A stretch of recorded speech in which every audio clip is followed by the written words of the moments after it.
Go now? This week on the Eldritch Lorecast. We've got PAX Aus coming up in less than a week. The word justice comes from the same root as the word joust. A tabletop RPG company has decided to sue Netflix. I am desperate to see even a snippet of this contract. Good old J. Craw basically talking about Planescape. I'm going to pick my words very carefully. Book of many things. So this is not a launching point for the next edition. No. All right, moving on. It's okay, Shawn. We'll tell you about it when you're older. You don't have a lot of time. The Monstrous Compendium. The monsters are good. I kind of like them. Full stop. Aberration, Ghostfire Gaming's first board game, up on GameFound. Baldur's Gate 3 and whether there would be a splat book. I keep accidentally ending up in the Underdark when I don't want to go there. Whoosh. Auga! All that and more right now. Hello, everybody, and welcome to this week's episode of the Eldritch Lorecast, the #1 tabletop RPG and good source of information about the lore podcast in all the realms. That's LAW this week, not LORE, although don't take our advice. Our advice, not actual legal advice. My name is Ben Byrne, and this week joined by Shawn Merwin, Dael Kingsmill, and sitting in for James Hake is Adam Carnivale. Adam, welcome back to the Eldritch Lorecast. Good to be back. I knocked my desk. Everything went a little wobbly. I'm excited. I'm raring to be here. Right. All right. Excellent. Well, let's jump straight into it then. We've got PAX Aus coming up in less than a week. What is your favorite convention to attend? Regretfully, I feel like we've lost a few in recent years. I think the big ones now are obviously PAX. Yep. Supernova's still a thing, right? They haven't killed that one yet, have they? Think so. Is Armageddon still a thing? Because I always got those two confused. Supernova is such a funny one because it was never even really that big. Big for Australia, I guess. Oh, scathing. Ooh. Oh my God. Ooh, keep in mind I had to deal with Sydney version of Supernova. So. Oh, okay. I think my favorite one is Supernova when I was a kid. That's my favorite. Right. Hell yeah. That couldn't possibly be rose-tinted in any way. I refuse to believe that. Supernova Sydney was my first convention, so it will always have a place in my heart. I've been so enamored ever since with the board game library at PAX Aus last year. So Right. at the moment, I feel like my answer is PAX Aus. Right. Gotcha. That's a good answer. It's certainly definitely Australia's biggest convention in the gaming space, at least. Maybe not so much in the movie kind of television land space. Shawn Merwin, in the land of real conventions, what would be your favorite to attend? In the land of real conventions, the person with the generic tickets is the king. Is that how it goes? My favorite convention is either the one I just attended or the one I'm about to attend. So in that case, I would have to go with Gen Con because that was great. And I got to meet some of my favorite people at Gen Con for the first time this year. And Ben and Dael were also there. This guy. He got us. He got us. He burned us. Oof. And I will be at Gamehole Con coming up in 2 weeks, where Gamehole Con is all the gaming design stars without all the people of Gen Con. So that's really cool. I will be there with Joe Rosso. That is exciting. What is, because I saw Alex Kamer talking about Gamehole Con recently, about what makes Gamehole Con successful or has made it successful and made it build up really quick over the last few years. And he was saying on Twitter that it's the focus on the games. You know, they love having their vendors there, but it's not necessarily a convention about vendors or about selling. It's about coming and playing the games. Whereas my one experience of Gen Con so far, and it might have been colored by the fact that I was there with the Ghostfire booth, was that it is a massive gaming super shopping complex, basically, is what the show floor kind of feels like. And I didn't discover the gaming kind of part of it until like the last day of the convention. And I was like, oh wow, there's this whole extra bit of hall over here. What are you looking forward to about Gamehole Con? Just meeting a lot of really interesting folks, whether they're game designers, fans, or anywhere in between. I'm sitting down and playing games with the designers of those games. And not because I'm a guest, but because I went in 3 weeks late and I'm like, oh, look, there's still a ticket available to play, right? These Monty Cook games with one of the designers, or whatever. And they have all of the panels that you would want. And then you just go to the bar afterwards and you sit down and you're like, oh, I'm talking with like 2 people from Wizards of the Coast and 2 people from this other game company that I love. And they're just sitting there chatting. And if I walk up and talk to them, they treat me like I'm just one of the crowd. And it's really cool. Are you running anything? Are you and Joe running anything this time around? Yes, we are. We're running a preview of our Aurora campaign book. Ooh. Yeah. Ooh. And we're doing Sizzle. a couple of, we're doing some panels and playing some games and hanging out. So if you see 2 scared looking people wearing Ghostfire Gaming t-shirts, that's Joe and me. I will be at PAX Aus this next weekend, as will Dael Kingsmill, it turns out. Yeah, very last minute. I thought I was going to be in another country, and I am, as it turns out, not in another country. So off to PAX I go. What are you doing at PAX? Like, are you doing panels? I'm on a couple of panels. You can find me on I think they're both in the same theater even. Let me pull up the details for you, Ben. I'm going to be on Robert Hartley's panel, Death Roulette, which is a ton of fun. We did a version of this last year that was super successful, super, super fun. It's a charity game. It's just a blast. I highly recommend it. There's some great people playing.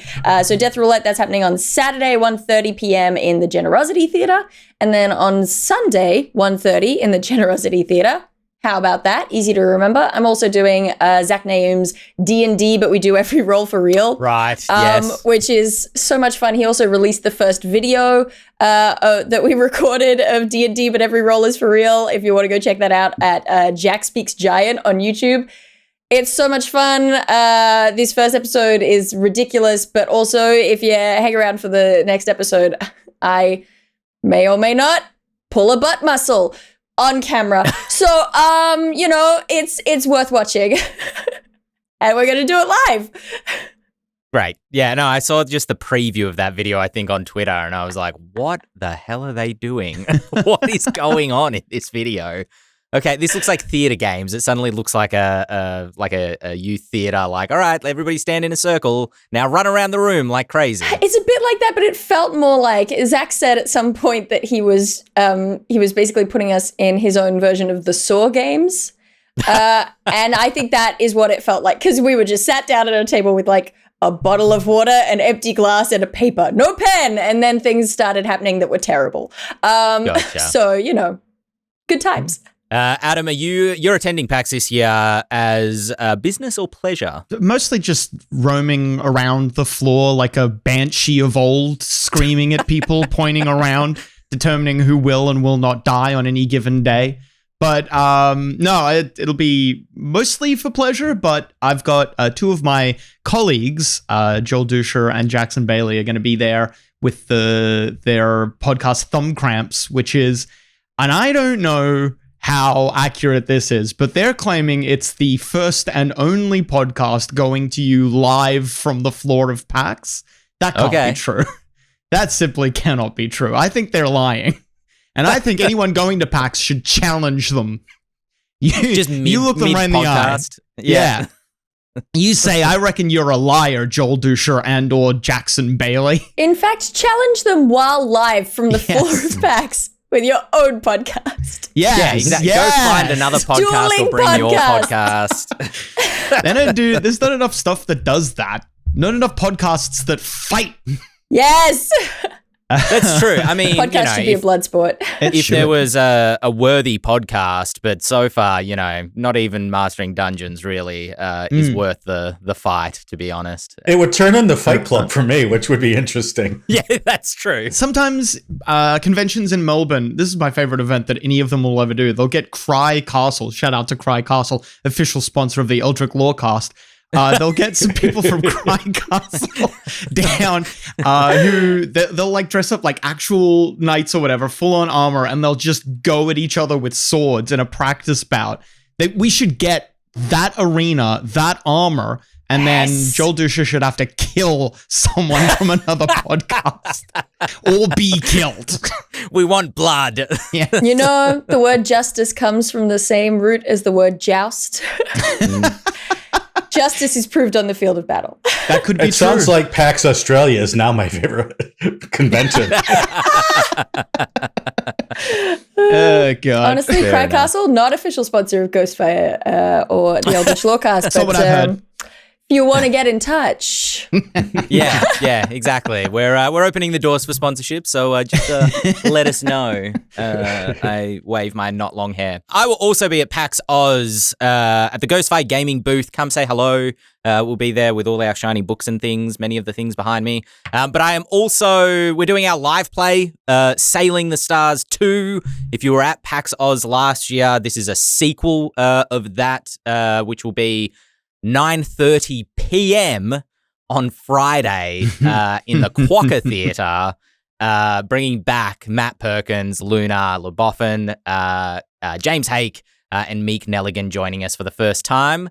Yes, Dael? I'm sorry. Yes? I'm Yes, very Dael? sorry that my scheduling was confusing. No, that's all right. That's all right. We have an excellent role player in Meek. Yeah, it'll coming be on board. better than if I was there. It's good. So if you like your late night D&D and your astral sailing on the ethereal sea, come check that out. We are also doing Homebrewed hardcover, which is a self-publishing or a kind of a, I don't want to describe it as a how-to, but it is a kind of opportunity for people at PAX to ask industry folk how to get into potentially self-publishing within the tabletop RPG industry. I will be there. There will also be James Hake providing advice on writing, Phil Beckwith, formerly of Ghostfire, on project managing, and we also have V and Haley from Story Brewers joining us on that panel to kind of cover, I mean, they cover everything. They've got their whole company going. They don't know me, but I think they're great. Well, you can come and know them, Dael. You can come and know them if I'll you get wish. too shy. That one, don't worry, I'll introduce Be brave. you. It's fine, it's fine. Yeah. 8 p.m. on the Saturday night in the Kookaburra Theatre. And if you are an Eldritch Lorecast fan, that will be next week's episode of the Lorecast. So you will not miss out either because we will record it. And then last but not least, 10:30 a.m.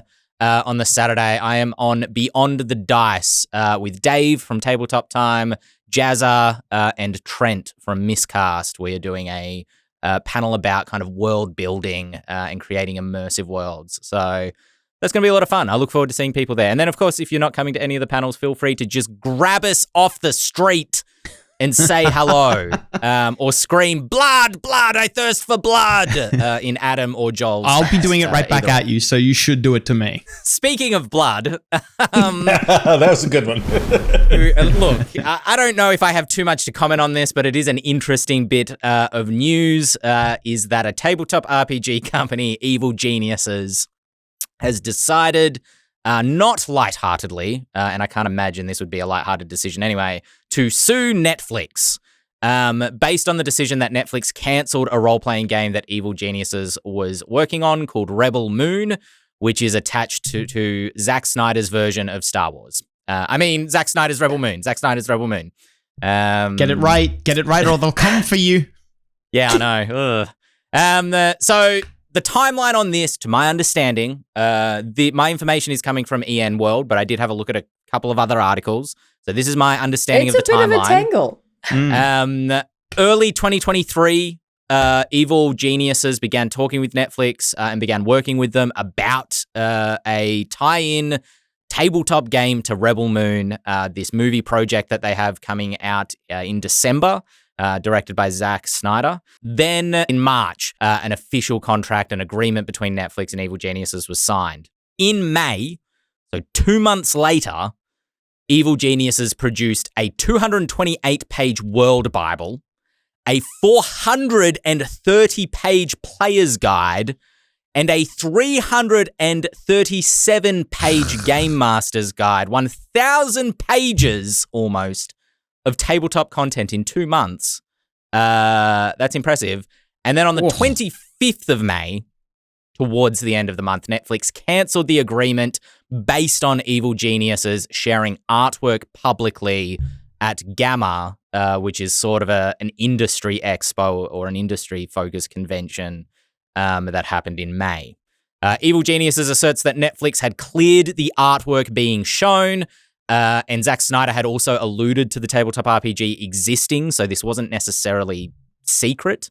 Netflix, as part of canceling the project, is claiming ownership of all IP, all the work that Evil Geniuses does. Don't want to get the name of that company wrong. And have offered $50,000 as payment for the completed work. Evil Geniuses is suing, feeling that payment's probably not enough, and that they want to hold Netflix to the agreement to release to be able to release the role-playing game and obviously recoup the work that's gone into it. And all of this is just building up to my joke: release the Snyder tabletop RPG.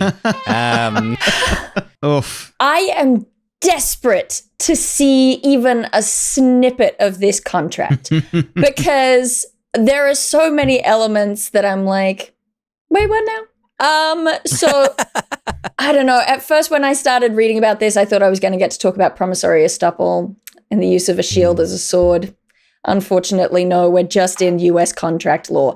But I have some questions just because of the timeline, right? So we're dealing with lots of different people are reporting that the breach of contract that Evil Geniuses sort of committed, according to Netflix, was they're saying either it was showing art or assets rather at a February trade show. Okay. Which to me would be bizarre given the timeline of when the contract is supposed to have been formalized. Or because there was a page that was meant to be facing retailers on their website that had non-final cover art, but instead they accidentally made that page public, and then those images were shared later on social media in May. And those are the two things that I keep seeing cited as the possible reasons for breach of contract, whereas the CEO of Evil Geniuses has said that it was that expo that you're talking about. So I'm a little bit confused there, but it seems like Netflix does have grounds that they're making claims on that Evil Geniuses breached contract first. Look, Evil Geniuses are seeking three things by the sounds of things. They're seeking acknowledgement for the work they did. That's not crazy difficult. You know, people get writers' credits because someone who was a producer on a TV show accidentally opened an email of theirs once, and they're just like, we have to cover our bases, we're giving you a writer's credit. You know, that's a thing that happens in this world. That's not wild. Two, they're seeking, I saw, and this could be wrong as well because I'm getting fractured versions of the story, they're seeking payment for the world Bible that they created. Beyond the $50,000 compensation for the world Bible wasn't enough. I saw a quote saying, we expect that this product would have received, would have earned millions of dollars. I don't know about that, particularly if we are talking about the World Bible, which is not a product. We're not dealing with the Player's Handbook or the Game Master's Guide. We're talking about the World Bible, which in itself is not a product. It's a lot of work, but it's not something to sell. So then it becomes very difficult to claim for damages there. Yeah. The third thing they're seeking is that they release the game, as you said. And that is maybe Telemy's dreaming. These are nice reference. Good reference for the Australians. Australians all laughed. Yeah. I just look. It's okay, Shawn. We'll tell you about it when you're older. You don't have a lot of time. But it's one of those things. I feel like everything I say on this is going to be a little bit. I don't know, imaginary, for lack of a better word, until we see the contract. I think it's interesting that we haven't had any of the contract quoted. I mean, I suppose there could have been something built into the contract that you're not allowed to disclose the contract. But it is interesting. And also, again, I'm Australian and we're dealing with US contract law. But at first blush, I would say these are some bold requests. From a lawsuit, when I suspect that Netflix, based on the timing, my guess would be that Netflix was probably kind of looking to cancel these plans. Well, and they were seeking, they found a moment where they were like, oh, that's great. That breaches contract. We can just use that. That's what it seems like from the information that we have. And that's what Evil Genius is kind of asserting with a slightly more negative spin on it, is that Netflix basically wanted to claim the work that they had done and looked for an excuse to be able to cancel the contract, claim the World Bible, and be able to use that Which, in further production of... If Netflix is working on this video game release that I saw mentioned a couple times, now they're going to release a video game in connection with Rebel Moon instead. Or let's not say instead. That's a bold claim. They are no longer releasing a tabletop RPG, and they are planning to release a video game, so I hear. I would say that a World Bible would be pretty valuable for that, although the company producing that game very possibly would like to produce their own World Bible. Sure. But, it's one of those things where I feel like, this will probably put a really negative light on Netflix at a time when they're getting a lot of negative lights. And that's is fair enough. But it doesn't necessarily mean that they broke the law. Sometimes laws are unjust. I don't know. I'm just saying a thing. But, Sure. yeah. Did you know that justice comes from the word joust? I've heard. Hey! I've heard this as well. Yeah, that's We should make them joust. Yes. Cry Castle. It all comes Just back a to blood that. match. Shout out to Cry Castle, official sponsor of the Eldritch Lorecast. Proud Castle, not the official podcast. Yeah. The entire thing that I found most interesting about this is this based off the late 90s video game. Oh, I don't know. It's Pinkins. I mean, there's a game, Rebel Moon Rising, which I only remember because it's like a Doom clone-ish sort of game. I only remember it because my mum let me and my brother play it because we kept insisting, it's not Doom, Mum. It's not Doom. Right. I wonder if there's a connect. I'm just looking at screenshots now. I mean, it doesn't look explicitly connected. Okay. Because when I first, just from looking at screenshots, it doesn't, when I first heard this, I thought it was connected. I just, for some reason, my Third brain party made comes in and sues them all for intellectual property theft. Right. Wow, I was joking with Dante yesterday. The same joke I made at the top of this segment was like, Zack Snyder's Star Wars. I mean, Zack Snyder's not Star Wars. And I was saying to Dante, I was like, look, it's like Star Wars, but there's no lightsabers. And then as I was researching this issue, I found a screenshot and I was like, I was wrong. There are lightsabers. There's laser swords. The only everything that Dael and Adam said is absolutely spot on. And the funny thing is, tabletop role playing game industry is so small. There's so little stakes compared to everything else. To the people that do it, it's high stakes. To everybody else, to the movie industry, the TV industry, the role play, the video game industry, it's all small stakes. The only reason that Evil Genius can even afford to bring a lawsuit is because they're venture capital funded, as opposed to being just making the money as they go. So, normally this wouldn't even have probably been in the news, because this happens to smaller companies all the time. Is they think they have this great license and then something happens and they can't do anything about it. They're thankful for the $50,000 that the larger company just sort of flicks at them. And it's terrible, no question about it. Oh, right. It's terrible. And so at least this is getting some notice, because if it gets even a little bit of traction, then the other companies that this happens to can say, hey, remember how outraged you were when Netflix did this to Evil Genius? Right, yeah. Well, this company just did it to us, so let's get them. And we can't afford a lawyer for a lawsuit, but by golly, we're going to make as much noise as we can. The court of public opinion, right? And there was a quote from, I think, again, the CEO of Evil Geniuses saying, go contact Netflix, contact Zack Snyder, tell them that you want to see the game. And that call to action is, I think, probably what they're really relying on here, is that you've got the negative press and the pressure from that. I would be interested to see how that works, given that when we're dealing with Snyder and Netflix, they have huge audiences and fan bases that probably, I'll be honest, outstrip the fan base for a specific RPG publisher. But we can hope, we can dream. The other thing is that it's tricky because it's like I think if you're claiming if you want to sue, so we've got Netflix who have said you've breached contract, we're canceling the contract, and then you've got Evil Geniuses saying, well, we're suing you for breach of contract because we didn't breach the contract. And if they just want compensation for the work they did, I feel like there's a strong case there probably. But, without seeing the contract, I don't know whether it's a strong case. But there's, room for a case there. Allegedly. Yeah. But I think, beyond that, it becomes very, very difficult to kind of push back against Netflix. I will be interested to see, and I think this is unlikely, but it would be fascinating and horrifying to see what Zack Snyder does. As far as I know, he's not named. Just in general, I'm fascinated by that guy. What's he doing today?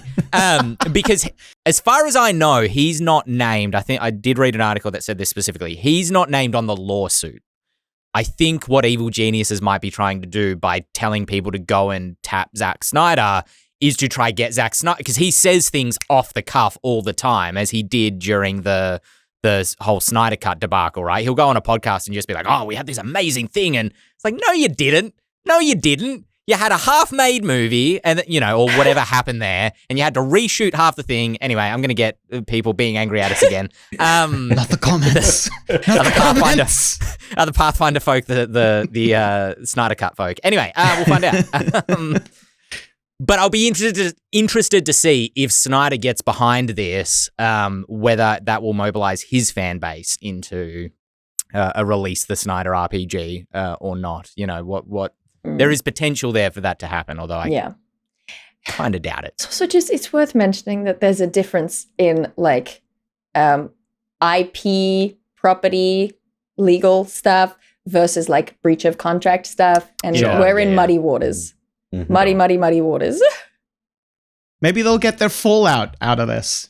Maybe they will. Yeah, who knows? That'd be nice for them. So the TLDR is that Evil Geniuses in 2 months produced 1,000 words of an RPG, and Netflix told them to, hey, just Netflix and chill. Sorry, I stole that off Horrible Cabbage in the chat. Thanks, Horrible Cabbage. Moving on. Speaking of Netflix and chilling. There was a video released just before we went live, actually, a couple of hours beforehand, from Dungeons & Dragons. I think it was on the D&D Beyond channel. I can't remember. I get confused between the two. But it was good old J. Craw basically talking about Planescape.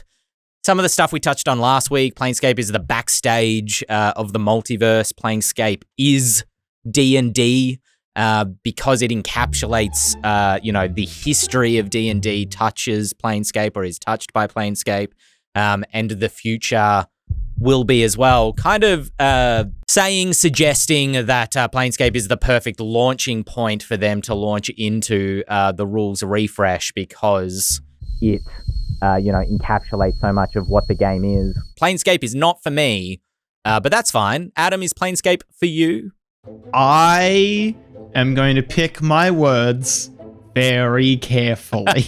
Okay. I have, on a technical level, no problems with Planescape. I'm not mad at Planescape. But emotionally speaking, you're furious. I cannot and will not comment, yay or nay, as to if it makes me emotionally furious. But I find personally that I don't tend to mess at all with Planescape in my games.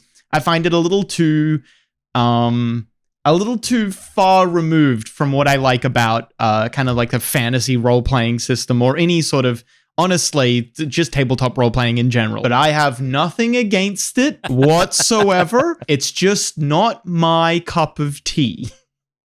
Look, I'll say it. As soon as I saw that artwork of the Mind Flayer, like spicing some kebabs or something, I was like, look, that's a beautiful piece of artwork. That's a really silly idea. I hate it. I'm looking forward to the next book. Diplomacy cuts like a knife. Which may be the new rules, because I don't think they've announced, back in 2022, they announced the slate for 2023. Yeah. Basically the whole thing. I think we did a Lorecast on in fact, I think we did 3 Lorecasts over 3 months on, what they're talking about with the books that are coming up. Yeah. They haven't said anything about adventures or settings for next year. Shawn, are you about to correct me? Book of Many Things. Get wrecked.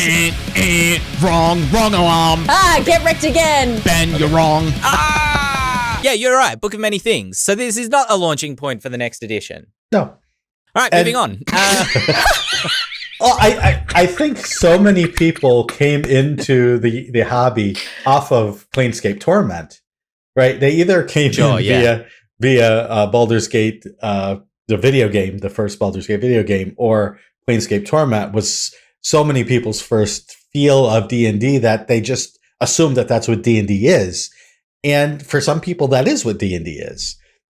For a lot of people, that's not what D&D is.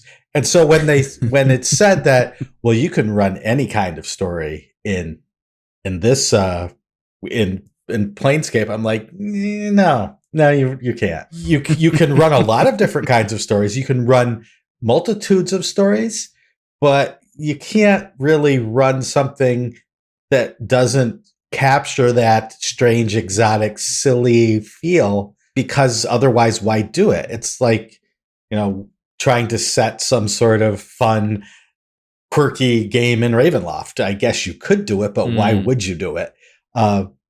It's there for a reason. That specifically appeals to me, though, actually. Well, yes, yeah, right. You could do the, I'm going to do the whole opposite thing, but it doesn't make No, a lot of you're sense absolutely in the long right. run. So I'm excited for it because I like the kind of stories that you can tell if that's your thing. If that's not your thing, then Book of Many Things. Yeah, there's been so much crammed into this year that I've forgot about. But I forgot about Planescape earlier in the year as well. On the number 2 rated podcast in all the land, we were like, what should we cover? And we're like, let's cover Phandelver and Below, because that just came. Wait a second, what's this? Why are all these videos coming out on Planescape? Well, that's. I was going to ask you what you thought of Phandelver and Below if you've had a chance to crack into it, because last time I brought it up on the Lorecast, you were like, I want to read it. And then it's old news by time it comes back around, but I am curious to know what you thought of it. I got through the first chapter and I liked it. And that's as far as I could get because I'm doing 12 other things. And now I'm going to have to read up on Planescape. So I don't know if I'll get to Phandelver, and I don't know if I got to Spelljammer. I don't think I even read any of those books. And then I don't think I got to whatever was before that. It's coming so fast, and I work in the industry. Yeah. Oh, I mean, I remember back on our earliest episodes of the Lorecast talking about being like, oh, big news, everyone. They've released the table of contents for Bigby's Giants. Let's discuss what we think is going to be in there. I haven't read Bigby's Giants since it's come and gone. Right. At least read the saga at the beginning. It's great. And if you're a fan of poetic sagas, go on. No, I think I was going to say that I think the books have gotten better. I think they've brought more staff in. I think they've done a better job editing. I think they've got their act together. And I think these books are good. From what I hear from people who have read them, who are normally harsh critics, or at least very discerning, they're like, this was really good. This had a lot of great stuff. I wish I could run a campaign with this, but my players want to do this next thing that's already out. You just can't keep up. And it happens in so many industries. You see this like strangle as you release more and more frequently. I think definitely the campaign books have gotten a lot consistently better. Each campaign book that Wizards have released is definitely better than the previous one. All of the ones I've read, I feel like I can date when it was released based on how good I think the plotting is and the DM resources are and stuff like that. Mm-hmm. If I get into a book and I'm like trying to figure out, this NPC or whatever appears at these 3 locations. Where is it? How do I find the thread for this one NPC? And if I can find somewhere in the book, it's like hey, here's just really quickly, here's this one NPC, where you'll find them, what pages those are on. If I see that, I'm like, it's a later one. Right. I get that. Okay, cool. on the number 2 podcast, Mastering Dungeons, I think Teos noted the YouTube algorithm tends to function on negativity, and maybe that's what's colored my perception. Has been a lot of YouTubers saying like, "Oh, this is not that great," or this the worst release yet? ? And Jacob Buds from XP to Level 3 seemed to be a real defender of, I think it was Strixhaven from what I had seen. I didn't think people were a fan of that book. I think that's right. Because I remember, because I loved Strixhaven and I was swimming through a sea of hatred. Right. Okay. I think Shout you're out right. to Strixhaven, official sponsor of the Eldritch Lorecast. Well, if only. Speaking of official sponsors of the Eldritch Lorecast and Strixhaven, which was a release from Wizards of the Coast, and speaking of the number 2 podcast, hi Teos, I wanted to wrap back around to some old news as well from last week, because we quickly glossed over it last week when Shawn brought up the Ginger Brute. And then listening to Mastering Dungeons, I was like, oh, actually, that sounds really interesting. So I went and purchased just this morning the Monstrous Compendium number 4, volume 4, from D&D Beyond, which has a number of Fae and undead-themed monsters in it. I have absolutely no affinity for Eldraine. I don't know what an Eldraine is. It sounds like a drain that isn't draining properly. Or an old rain. It's been raining for a while. It's Eldraine out there. Anyway, the monsters are good. I kind of like them. Full stop. What I like about these monsters is that a lot of them have really cool, kind of interesting abilities, such as polymorph concoction, where a witch throws a potion, and in a little 10-foot radius, everybody gets polymorphed if they fail a saving throw, which I think is fantastic. That's good. Into like a lizard or a bat or something. Every witch should be throwing potions. They should! Minecraft had it right! Sweet Victory is an ability from the Ginger Brute, and it's not even really an ability. It's like if you beat the Ginger Brute, which is a gingerbread man, you gain 5 temporary hit points. I've not read it, but it might be my favorite book from what you've described so far. And we had the original designer of the Ginger Brute on the Lorecast last week. Oh, Yeah. lucky devils. Mhm. Hell yeah. Oh, Ridicule, which is that if a attack misses this creature, it's like a fey creature, it ridicules, and the person who missed the attack automatically takes like 2d4 psychic damage or something. Which I love a little bit of auto damage just to spice up the encounter. I love messing a little enemies that mess a little with the action economy, and they can do legendary actions. One of the best things 5th Ed introduced. Absolutely incredible. The first time you interrupt another player's action to have an NPC do something, it blows their mind. It's great. I feel like they're thinking with this, and I was going to shout out the designers, but then I got to a point where I was like, oh, do I shout out the whole credits page? If you scroll down the bottom of the webpage, if you purchase this, you can see all the designers there, but it feels like they are really thinking outside the box in the way that earlier 5e monster supplements didn't so much. And this feels much more like a Kobold Press or a, Ghostfire Gaming style monster supplement, where they're not afraid to throw in abilities that just completely change the game up, which I am learning from recent monster design is hard to do. It is a fine line between introducing something that feels fresh and new into 5e, that doesn't just feel like a reskin of another ability, but also doesn't break the game or doesn't connect with the game in a way that is useful to players. Break the game. Do what you want. Live free, die hard. That's not a bad idea. But the other interesting thing about this, as was pointed out on Mastering Dungeons, was it's a $6 US little supplement. I think there's something like 25 creatures off the top of my head inside it.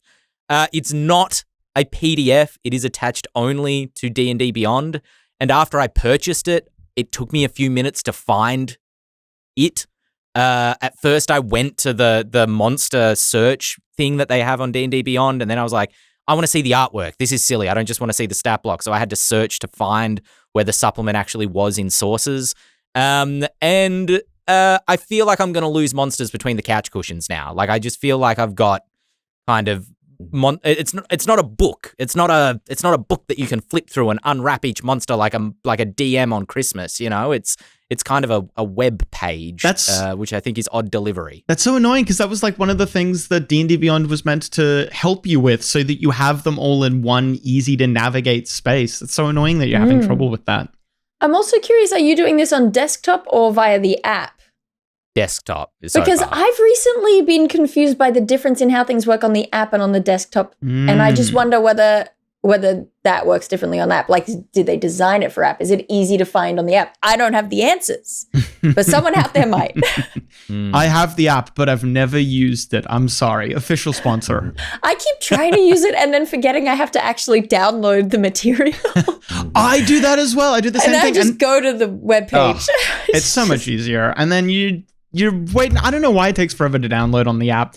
I don't know why this is such a big deal for me, but it is. It's huge. It's Australian internet. I think that's... Especially because they're like, so that it'll be available offline. And I'm like, I don't care. I will be online. I promise. Just let me access it via the internet.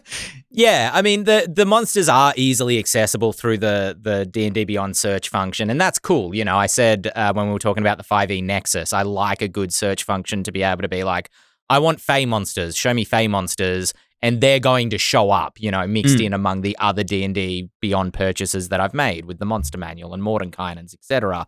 That is cool, but when I say, like, lose monsters between the couch cushions, it's kind of like, I feel like I'm going to forget that these things exist, you know, because they're just kind of thrown into the toy box now and mixed around with everything else rather than being like, okay, I want to go and find this subset of monsters specifically. What are they called again?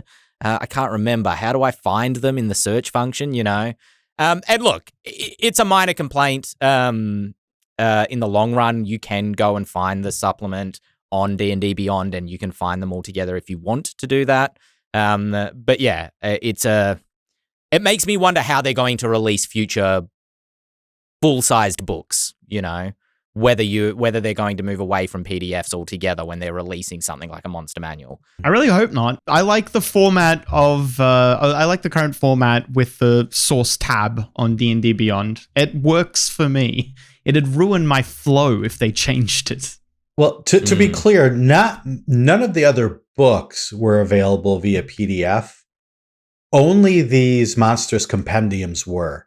The first three you could get a PDF of. This fourth one you can't. But you can't get a PDF of, like, the player's handbook. That's not how. Yeah, okay, you're right. Yeah. But yeah, it was noted that these Monstrous Compendiums, the first three, were downloadable as a PDF. This fourth one wasn't. Yeah, okay. Tails is also just saying in the chat, what does he know? You can search. You can set specific sources when you're looking through the database. That is true, and I did set the compendium as the source to get all the monsters on the database. What an interesting takeaway from what he said. He just said the app is good. You can search in a specific source, and you were like, "This is a criticism of me." No, I'm not taking. It is not taking it as a criticism of me. He's coming for you. He always is. He's sharpening his knives. Craig Castle.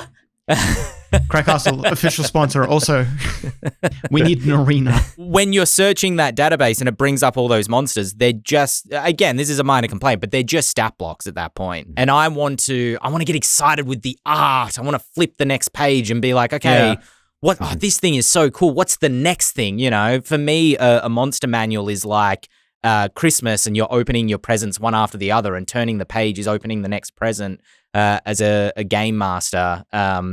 And the search function is a fantastic utility when you're preparing games, but there's just not that initial, like, fun of, I don't know. Anyway, minor complaint. Anyways. Wait. But surely he's just saying that when you don't want to lose things between the couch cushions, you can search for them. Yes. That doesn't stop you from still reading it the way you read it the first time when you chose what things to put on the couch. Yes, you're right. You've got me. They're I like the toy box analogy. That was good. I can't wait for Christmas. It did make me a little excited for Christmas. Yeah, just a little bit. I'm a little excited. This is a compliment toast. like cheese on toast. Me complaining about what you said, and then underneath it, I liked your analogy of the toy box. Well, speaking There's no sandwich. Speaking of Christmas, It's an open sandwich. It has come early if you're a fan of board games and Grim Hollow.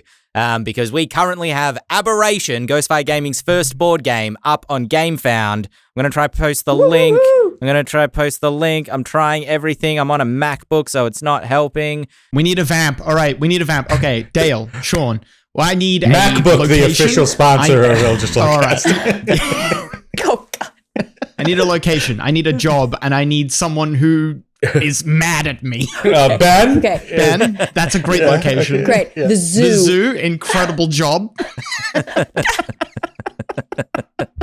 Hello, I'm a zoo. I'm a zoo at the Eiffel Tower. Oh no, Ben Birdie's coming for me. I'm hoping that Dante will save me and post the link, but I can hear him laughing too much through the wall. Anyway, Aberration, GameFound. If you like dark fantasy and board games, go check it out. It is going to be up for a little bit longer, so don't miss out. Whoosh. That's my impression of the transition. Oh my god. That's right. It's not just the intro now. It's the where I our thought own you just sound got effects. crazy. No one needs sound effects. No one needs them, okay?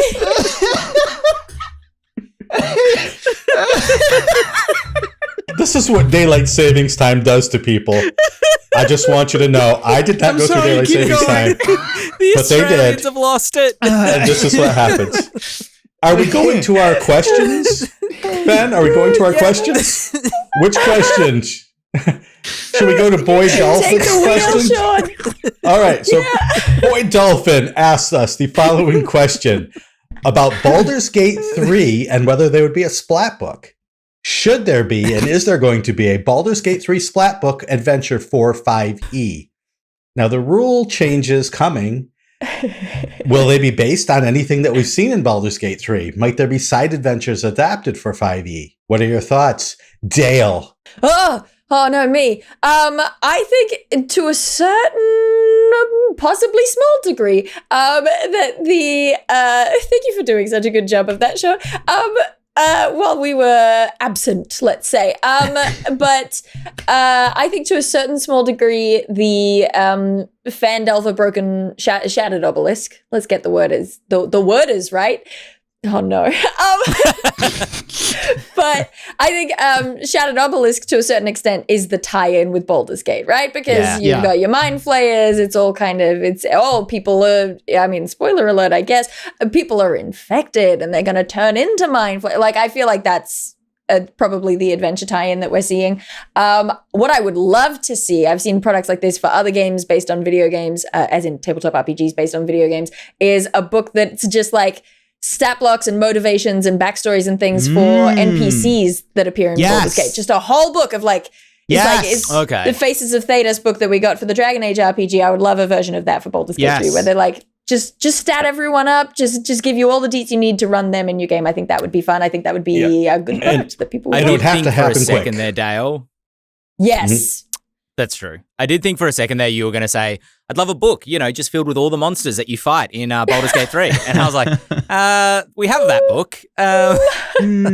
They did do some of the player characters, some of the party members, Astarion, Lae'zel, I believe, is one of them, Shadowheart, Gale, as character sheets. They're not very good. Interesting. Yes, I agree. I haven't read them, but that assertion makes me curious as to whether they're just the character sheets that we used for the High Rollers game. Who knows? Like we threw together these character sheets so that you could play as your characters in this, one-shot game. What level were they in the High May Rollers as well use game? them. Do we know? No idea.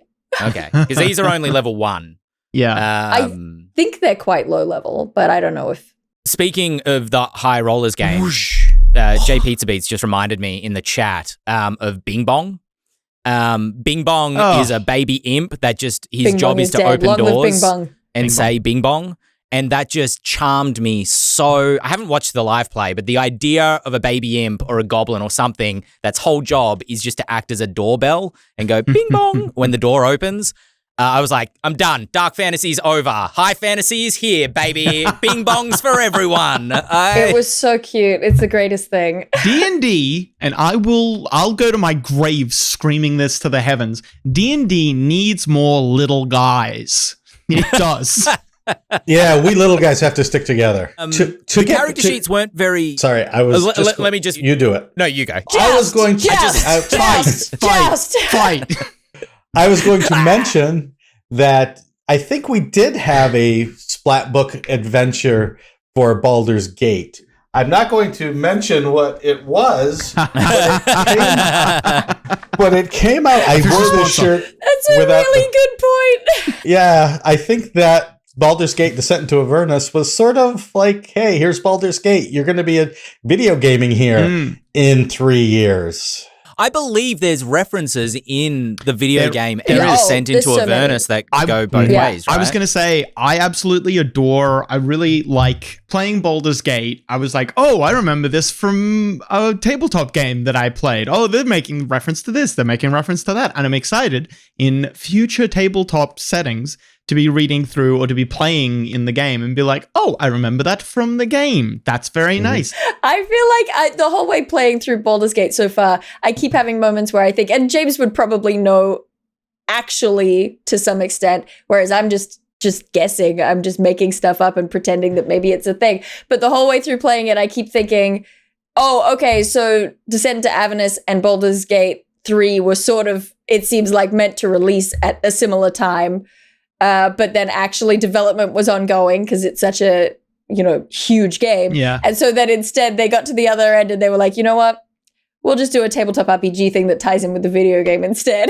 Right. That's what it feels like. They went Avernus, Baldur's Gate 3, then Shattered Obelisk. When did Descent into Avernus? Descent into Avernus was 2019, right? Yeah. Mm-hmm. And then when did the beta test release?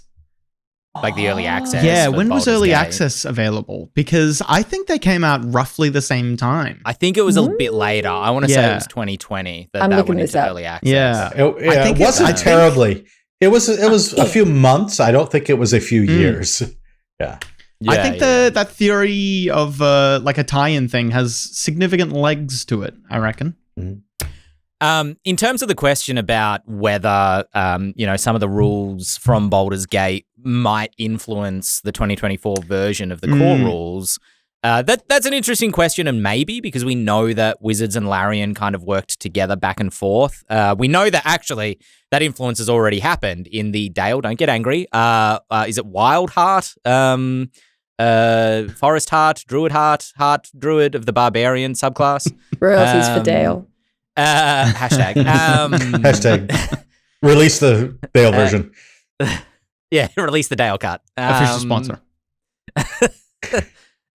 So yeah, maybe. There's definitely some things in that game that I think are in that game because it's a video game that wouldn't work necessarily at the table. There's a little bit of translation that's going on there in terms of this is how it works in the tabletop game.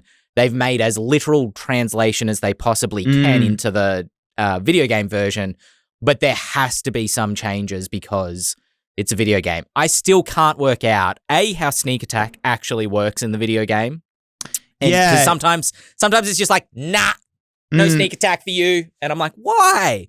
And then a couple of times when I've thought I haven't been able to do it, it's just like, do you want to sneak attack this? And I'm like, yeah, okay.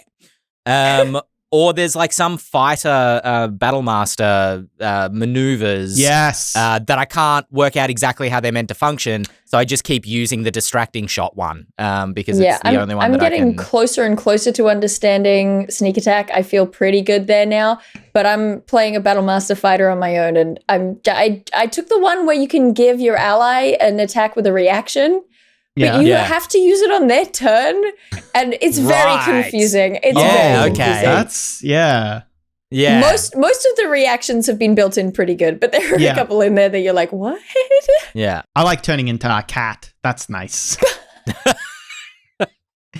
They don't take full damage.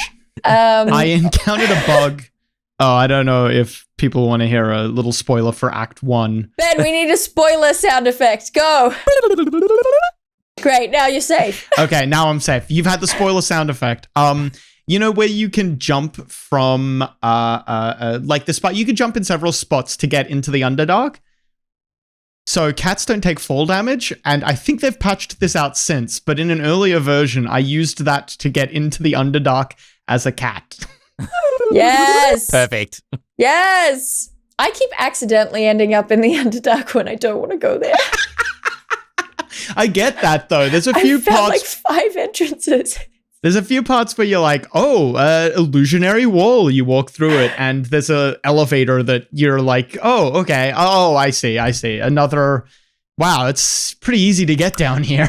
I actually came out of the Underdark without intending to, because I thought I was deep down in the Underdark. You know, I was like, man, there's like aeons of time of rock and stone above me. I'm down in the bowels of the earth. And then I get into an elevator and it's like, you're on the surface. And I'm like, oh, okay. Guess never mind then. I'll adventure onward. Definitely, I stumbled into Act 2 in that game on accident. Oh. I suddenly thought, oh, this game is not as big as people are making it out to be. I've gotten here, I feel, quite quickly. But then I started playing co-op with my wife and came across some knolls in Act 1 that I had no idea were there because I just didn't walk in that path. I just did not walk in that direction. Wait, if you didn't do the knolls, then did you even get Karlak? No, I did not. Which we talked on that stream. I didn't get Lae'zel either. In fact, sorry, spoilers. Dante's gonna have fun cutting the preamble on this episode together. I didn't know where to get Lae'zel. Shadowheart's like, oh, maybe she's around here somewhere, but I don't know why we'd want to find her. And I was like, well, let's find out. Shadowheart? No, I found Shadowheart. Oh, good. I didn't find Lae'zel. But when I played in my solo game, Shadowheart was not on the beach. I don't know what I did wrong. I saved her from the pod. She wasn't on the beach. I don't know what to tell you. I did find her eventually. She was at the Druid camp, but... Yes. Well, this was the thing, is I didn't find Lae'zel until we played that co-op game, Dael, and found her in a cage, and I was like, oh, okay, cool, there's Lae'zel. I guess I just didn't walk this way. I fully thought that you knew where you were going. No, I had no idea. Then I didn't find Will, even though he's like in that fight that you have with the goblins. The game makes you walk past I did not him. find him until he was just hanging out in the Druid Grove later. It took me a second playthrough as well. And then Lae'zel I missed. I went to Act 2, and then I found a road back to Act 1, back into what I assume is the mountain area. Yes. And I was just like, oh, I should go back this way just to see what's here. And she just walks up out of nowhere. She's just, I just thought she was a random NPC. She's just wandering around the mountains. And I'm like, click on this person. Oh, holy shit. That's like one of the, oh, sorry, Dante. That's one of the party members. We're not allowed to swear. Get. He'll edit it out. We can, Ben can't. Auga, auga, auga, auga. Yeah, so that game is interesting. Messes. Yeah, the point is, I found Karlak so late that I didn't have anything left with which to gain approval. Right. Yeah, the game's not good at flagging choices and consequences. I will say that. But before this becomes the Eldritch Baldur's Gate cast, Shawn Merwin, somebody asked before, what is the email address that people can email if they want to send us a question like Boy Dolphin did? I don't... Wait, I just remembered. It's podcast@ghostfiregaming.com. Nice. Adam, you'll remember that for next time? I would never forget. You'll be sued for breach of contract. Look in my eyes. I will remember this more than I will remember the names of my children. I think we are just about at time. I was thinking about taking another question. But... Given how silly we've been, I don't know. That seems like dangerous. All right, let's take one more then. This question coming to podcast@ghostfiregaming.com from Josh. Let's go Josh's question. Josh asked an interesting question about VTT and D&D Beyond business models, offering cosmetics for payment, certain dice cosmetics or character sheet cosmetics or, things that you can purchase, potentially art cosmetics or miniature cosmetics potentially for the new D&D 3D virtual tabletop. Not quite sure how that's going to look. And asking, does this incentivize the GM and the players to prioritize character survival over the story of the game, because nobody wants to have made some cosmetic purchases and then have their character die in the next session, and that money is ostensibly wasted, as the assertion of the question suggests. Is that any different than people who buy a new set of dice for a character, or a new mini for a character, or a rule book off the shelf because they want to use the rules from that book for a character? It's the same thing. I don't think it incentivizes or disincentivizes DMs from doing what the DMs want to do. And if you don't want your character to die for a certain reason at the session 0, you should be saying to your DM, I really don't want my character to die for various reasons. It doesn't matter why. You can just say it. And hopefully your DM will be able to work with that as well as with the other players at the table. I think D&D is kind of moving in general towards a more longer lived character model. Like, I remember playing earlier editions of D&D, and sometimes characters could come thick and fast in those. You lose them as fast as you're making them. But in 5th ed, I think I could count the number of times, on one hand, I could count the number of times I've seen an instant death effect in 5th ed. It just doesn't happen anymore. It's not nearly as common. I have a theory, and I'm curious to know how much people will think this is true, because it's no secret that the way the game is played and the priorities of the players at the table has changed over the last, particularly, 5-10 years during 5th edition's lifespan. But before that as well. And the old days, to my perception of them through stories told around the campfires or podcasts, is that it did indeed, as Adam, you were describing, used to be very like, you go into the dungeon, you loot the dungeon, you kill the monsters, you come out your cell, you go back in, almost in a like Descent style, just go in and out, and the goal is to kill as many monsters and get as much gold as you can. And if your character dies, you write Junior on the character sheet and continue. Yes. Whereas now D&D is focused a lot more on the character arc, on building the backstory into the story of the campaign and having these almost cinematic-like experiences, or the, like a Game of Thrones level story that unfolds. And my theory had been that Critical Role had a lot to do with that, because that was so many people's introduction into 5th edition. And that is the style in which they have tended to play, is these character death is very rare. In fact, though they died, they were quickly resurrected in the first campaign in particular. The only, and I'm not down with my Critical Role lore, so I might get, in trouble for this, but the only character death that seems to have any consequence within the Critical Role lore of a player character is Molly Mock, as far as I've ever... That's the only one that's kind of reached me in the echoes outside of being, within the Critical Role fan base. I know other characters have died, particularly I see what you mean. The fact that it happened fairly early in campaign 2. Are you okay? Did you... It happened fairly early in campaign 2, and so it had an impact on the rest of that campaign versus someone like Vax in campaign 1, where there's kind of a little bit of wibbly wobbly there, and his ultimate death was kind of in the final session. You know what I mean? Yeah. So I do understand what you mean. It is more complicated than that. I also think that it's probably less a matter of like, before Critical Role, playstyle was like this. I think it was probably that playstyle was very varied, but you learn the culture of D&D from the people who you played with. You learn from your first DM, and then that gets passed on. Whereas now we have a more, thank you, Shawn, I feel very validated. Now we have a common touchstone to move to in Critical Role. It's a central example. And so I think it is just more common that more people have learnt from Critical Role rather than it being based on who you learn from. So I think there were narrative DMs, and there were roguelike style DMs, and there were, just Tomb of Annihilation DMs. It was just scattered and varied, and it was a little bit less centralized. I do think that there is some concern in chat. They're saying, but what if, in real life you can use that set of dice you bought for that character for a different character down the line? What if on the virtual tabletop you buy that asset for that character, or, that set of dice for that character, and then after they die, you can't use them anymore? And I just think that that's, while possible, very unlikely. I think it is more likely that they would sell you on a set of dice or on a visual, and you can apply it to a character, and then presumably would be able to apply it to other characters down the line if you wanted to. Yeah, I think it's actually the opposite. I mean, D&D Beyond's current business model in terms of selling cosmetic dice does not attach it to a character on a character sheet. I can't imagine the miniatures would be the same. And in fact, I'll be interested to see how this 3D tabletop works with the miniatures, because...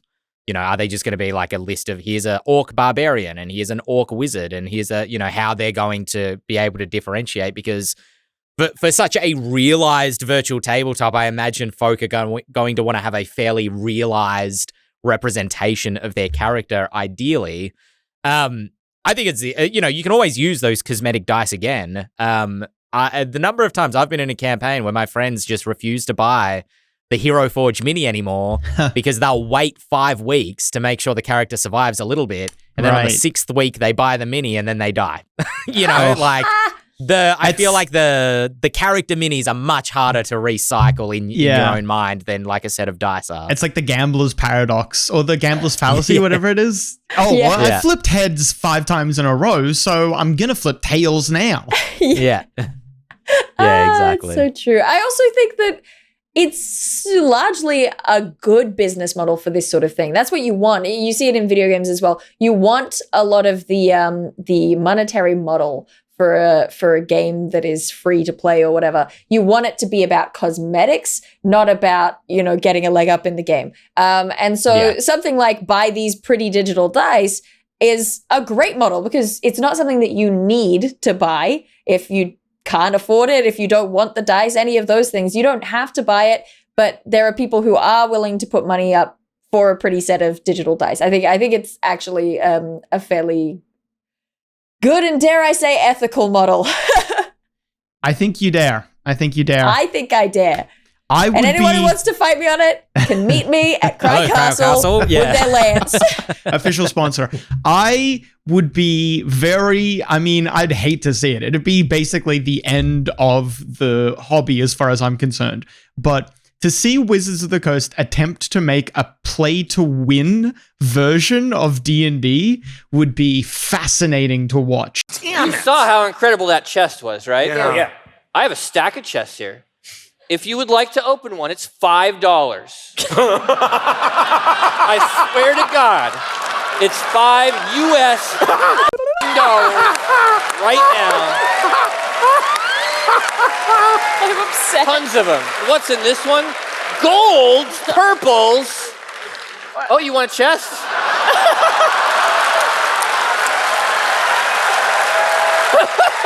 I'd hate it. I would hate it. Horrible Cabbage mentions paper monster or paper spell. Yeah, something like that. I was just thinking, you visit the magic item shop in your game, and just a payment kind of wall comes up. Yes. And the amount of gold your character has is the amount of money your player has in their pocket.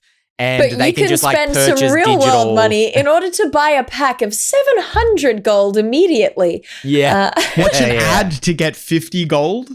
Yep. Perfect. Fun. Yikes. I think I have the thumbnail for this week's Lorecast. Let us call it there for the week on this Camelot-style episode of the Eldritch Lorecast. Only I get that joke. Those are the best ones. Yeah. We will not be here streaming next week. As I mentioned at the top of the episode, our PAX panel, which is going to be on the weekend, is going to be the episode for next week. So you can enjoy that, but we will not be streaming next week. And then a reminder, the week after when we're back, if you're in Australia, the streaming time has changed to 10 a.m. instead of 9 a.m. Because of daylight savings. Woohoo! Love daylight savings. Yeah!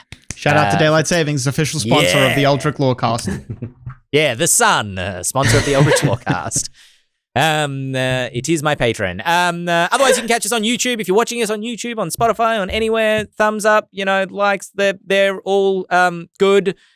We are currently, I think, on something like 6,500 subscribers across all platforms, including Spotify, YouTube. If we get to 10,000 before the end of the year, I don't know, maybe Adam will fight someone to the death or something. I will. Well, I'm going to do that anyway, but I'll fight a second person to the death. Oh, Yeah, if I All right, survive, well, he has obviously. to. Yeah, exactly. That's all right. We'll just reanimate you and go for round 2. My name's Ben Byrne, here with Shawn Merwin, Dael Kingsmill, Adam Carnivale, and we will catch you next week. Nobody do it. Nobody do it. I'm back on. We just spent the whole episode doing sound effects. Okay, you did the whoosh. We have to do the bubba da bubba da ba. All right, the revolution will start next week. The week after. Adam was great. Just slipping it in. We need to do ASMR puppeteers from now on. We're still on air for some reason. I'm not sure why, but So that they can hear our dulcet Yes. bubbatas. yeah.